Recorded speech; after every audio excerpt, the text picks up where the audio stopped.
আবার নতুন আরেকটা জরিপ আমাদের সামনে এসেছে। কদিন পরে পরে জরিপ কিন্তু হচ্ছে। গেল মাসে মানে গত ডিসেম্বরের 9 তারিখে এরকম একটা জরিপ নিয়ে বেশ আলোচনা হয়েছিল। সেই জরিপটা করেছিল প্রথম আলোর উদ্যোগে করা। সেই জরিপটা আসলে করেছিল একটা বেসরকারি গবেষণা প্রতিষ্ঠান কি মেকার্স কনসাল্টিং লিমিটেড।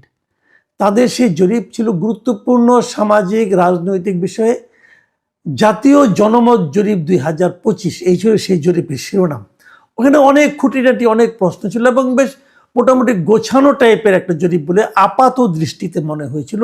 যদিও সেটা নিয়ে আমার বেশ কিছু প্রশ্ন ছিল এবং সেই প্রশ্নগুলো নিয়ে আমি তখনই সেই দিনই আমি আলোচনাও করেছিলাম এবং আমি বলেছিলাম যে কী কারণে এই জরিপটা আসলে গ্রহণযোগ্য নয়।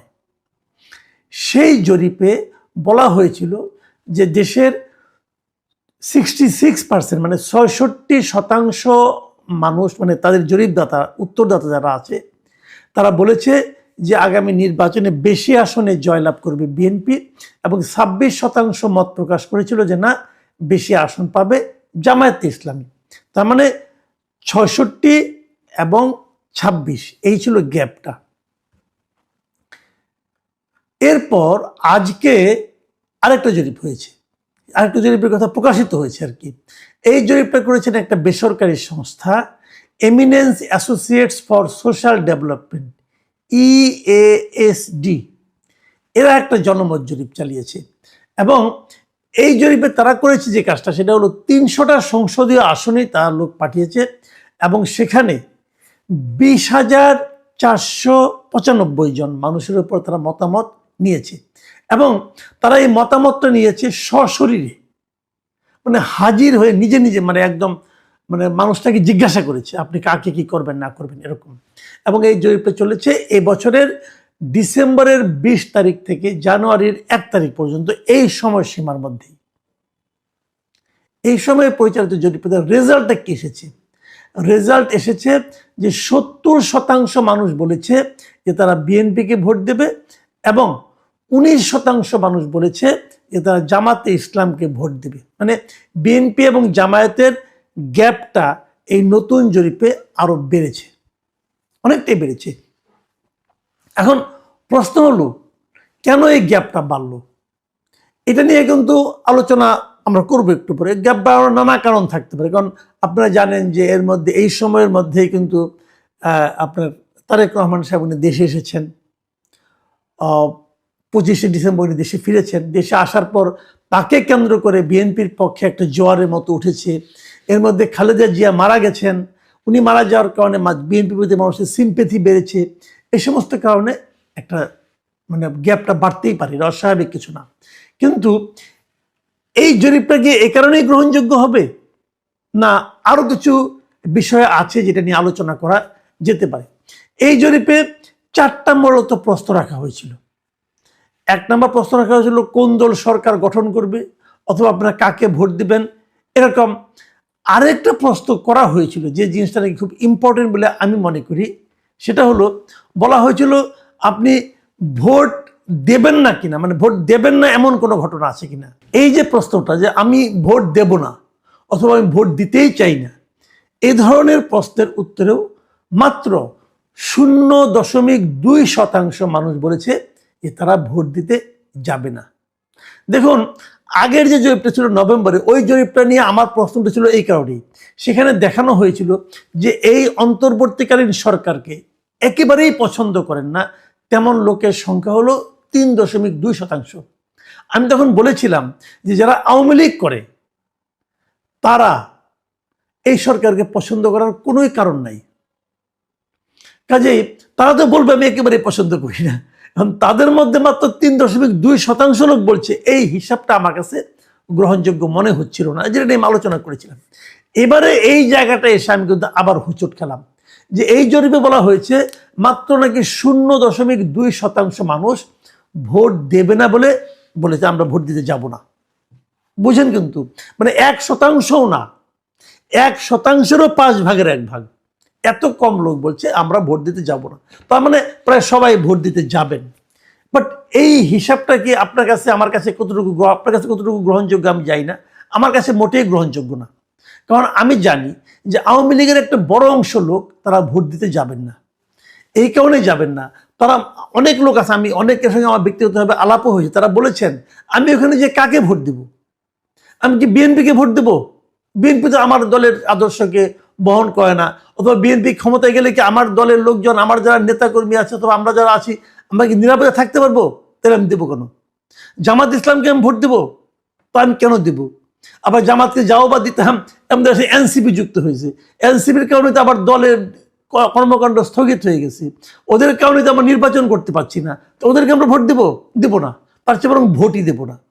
এরকম বলার লোকের সঙ্গে কিন্তু অনেক আছে।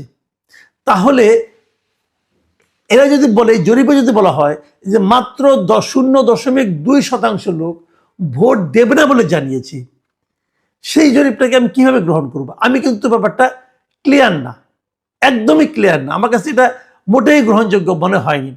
আরেকটা কারণ আমি বলি, এই জিনিসটা কেন হতে পারে সেটাও আমি বলি।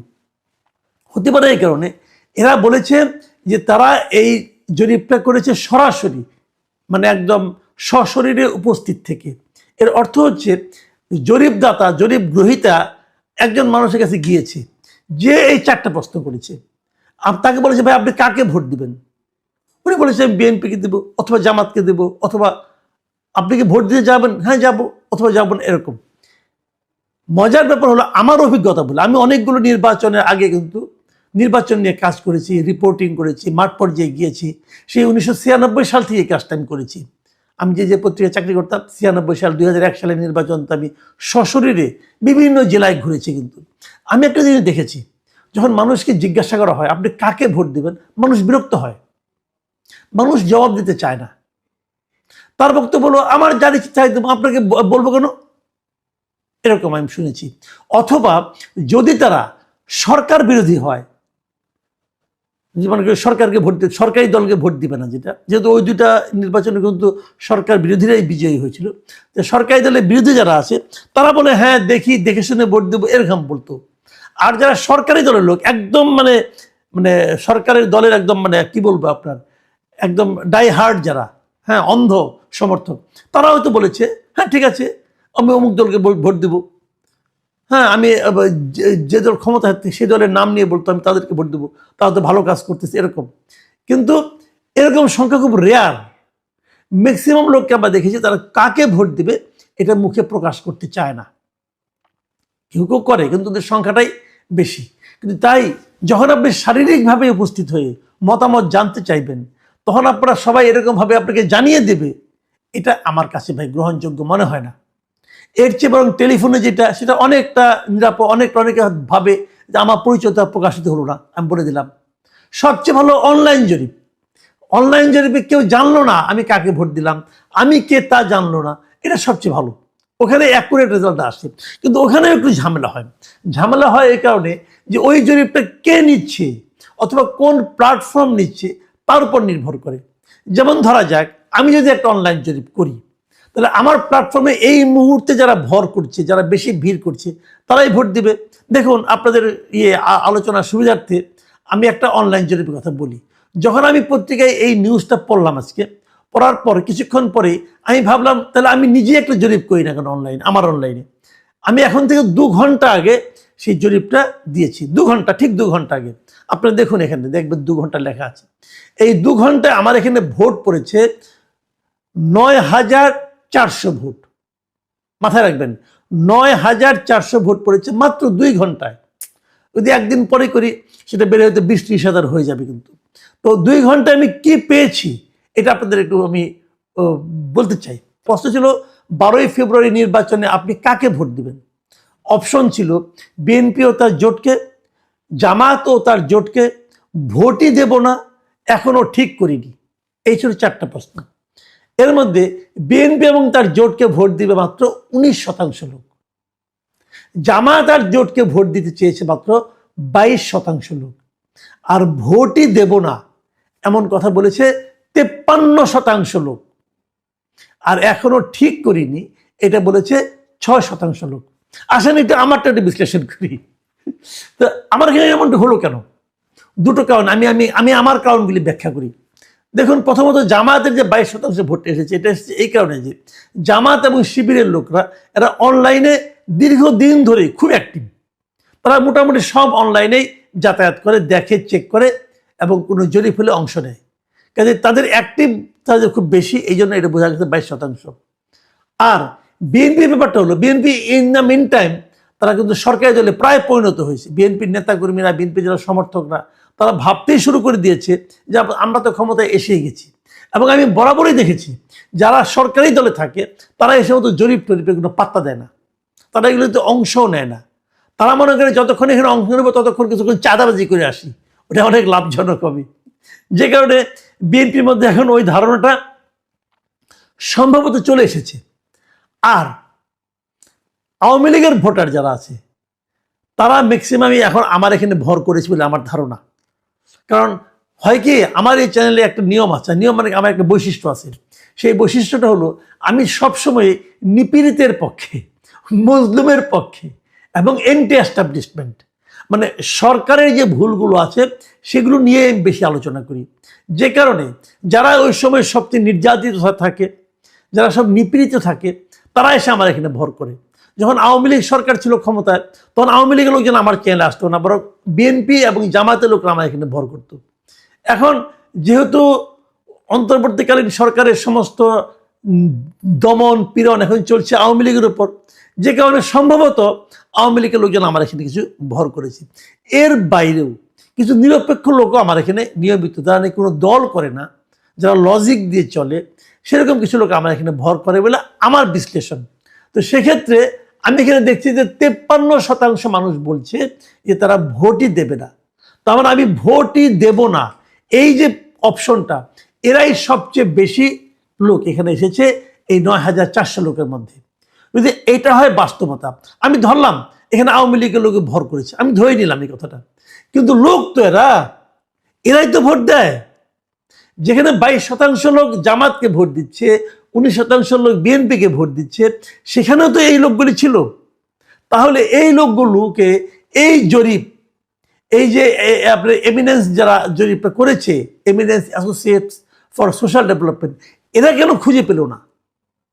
এটা কি করে 1% কম হয়? ভাই এমিনেন্স, আপনাদের এই জরিপ আমি নিলাম না ভাই, এটা ঘরে বসে করছেন, আমার কোনো সন্দেহ নাই। ঘরে বসে বসে বসে বানাই দিচ্ছেন, এবং বানাইছেন এই কারণে যেহেতু আপনারা মনে করেছেন যে বিএনপি এখন ক্ষমতায় আসতেছে, তারেক রহমানের সঙ্গে যে ব্যবসায়ীরা দেখা করে, অমুকরা দেখা করে, তমুকরা দেখা করে, আপনি যে ইলেকশনের পরে দেখাবেন দেখেন, অথবা আগেই দেখাবেন আপনাদের জন্য আমরা এরকম একটা জরিপ করে নিয়ে এসেছি, এতে মানুষ প্রভাবিত হবে এবং কোনো একটা ধান্দা আপনাদের আছে ভাই। এটা হলো আমার বটম লাইন। আমি কিন্তু আমারটাও ব্যাখ্যা করলাম, আমার বটম লাইনটা কোথায়, কিন্তু বটম লাইন হলো এটা। এবং দর্শকদের প্রতি অনুরোধ, এই ধরনের জরিপ দেখলে পড়বেন কেন জানেন? ভালোই লাগে যে অনেকটা রাশিফলের মতো দেখবেন, প্রত্যেক পত্রিকাতে রাশিফল ছাপা হয়, কিন্তু সিংহ রাশির আজকের দিনটা কেমন যাবে, কন্যা রাশির দিনটা কেমন যাবে, বৃশ্চিক রাশির দিনটা কেমন যাবে। আপনি একটা কাজ করেন, আপনি করবেন কি, ওই রাশিফল নিয়ে 5টা পত্রিকা রাশিফল নেন, নিয়ে আপনি যে রাশি, ধরা যাক আপনি তুলা রাশি, আপনি দেখবেন যে ওই পত্রিকা তুলা রাশি কি লিখছে, বি পত্রিকা তুলা রাশি কি লিখছে, সি পত্রিকা তুলা রাশি। আপনি যদি 5টা পত্রিকা তুলা রাশির আজকের দিন কেমন যাবে পড়েন, ভাই আপনি জাস্ট পাগল হয়ে যাবেন যে তাহলে আমি কোনটা, এক এক পত্রিকা এক এক রকম লাগবে।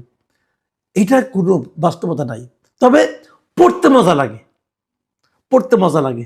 তো এইটাও পড়তে মজা লাগে, জরিপ দেখলাম, পড়লাম, একটু আওয়াজ করলাম, আমিও একটা জরিপ করলাম এই সুযোগে, সেটাও দেখলাম, তুলনা করলাম। প্রিয় দর্শক, আপনারা দেখবেন এর মধ্যে আরো অনেকে জরিপ করবে, পড়বেন, পড়ে একটু কৌতুক অনুভব করবেন।